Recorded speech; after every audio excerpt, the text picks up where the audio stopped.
Assalamualaikum warahmatullahi wabarakatuh.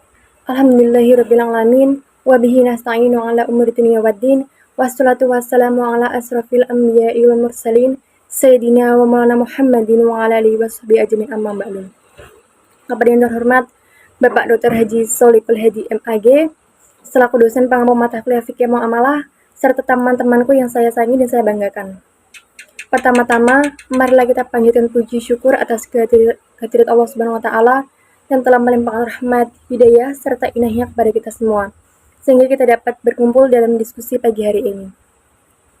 Salam serta salam tak juga kita limpahkan kepada junjungan kita Nabi Agung Muhammad SAW yang kita nanti syafaatnya di yaumul kiamah nanti. Amin Allahumma amin. Sebelumnya perkenalkan, kami dari kelompok 4 yang beranggotakan Anissa Rahmawati dengan NIM 215051045, Rafiq Hidayanti dengan NIM 215051046, dan Winda Qurratul Ainiyah dengan NIM 215051070. Di sini kami akan membahas tentang bai al-murabahah. Pengertian bai al-murabahah. Secara bahasa, bai berarti jual beli, dan murabahah memiliki arti beruntung. Dalam istilah fikih Islam, murabahah berarti suatu bentuk jual beli tertentu ketika penjual menyatakan biaya perolehan barang meliputi harga barang dan biaya-biaya lain yang dikeluarkan untuk memperoleh harga barang tersebut, dan tingkat keuntungan atau margin yang diinginkan. Sedangkan dalam Pedoman Akuntansi Perbankan Syariah Indonesia 2003, murabahah adalah transaksi penjual barang dengan menyatakan harga perolehan dan keuntungan atau margin yang disepakati oleh penjual dan pembeli. Selanjutnya, dalil tentang bai al-murabahah. Sebagaimana firman Allah Subhanahu wa taala dalam surat Al-Baqarah ayat 275 sebagai berikut. Bismillahirrahmanirrahim. Wa halallahu al-bai'a wa haramar riba. Yang artinya, dan Allah telah menghalalkan jual beli dan mengharamkan riba.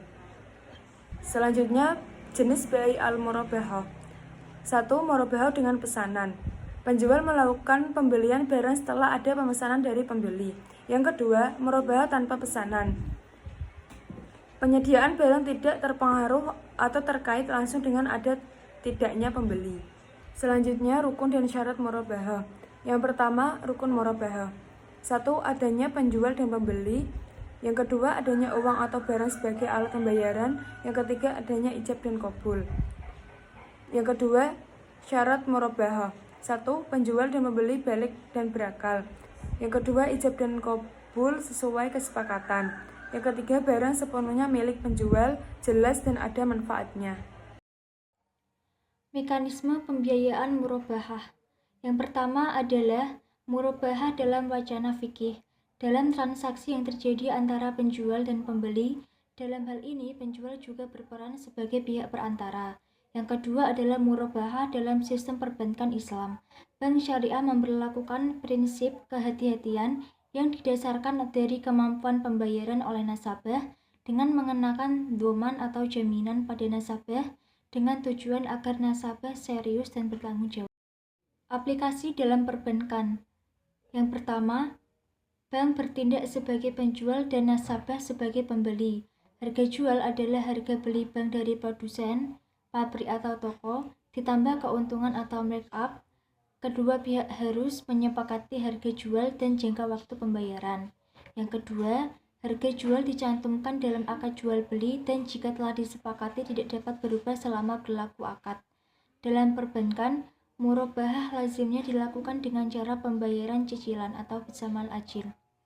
Yang ketiga adalah dalam transaksi ini, bila sudah ada barang diserahkan segera kepada nasabah, sedangkan pembayaran dilakukan secara tangguh. Manfaat murabahah. Yang pertama, menggunakan sistem sederhana dan memudahkan penanganan administrasi. Yang kedua, pembeli dapat memenuhi kebutuhan hidupnya.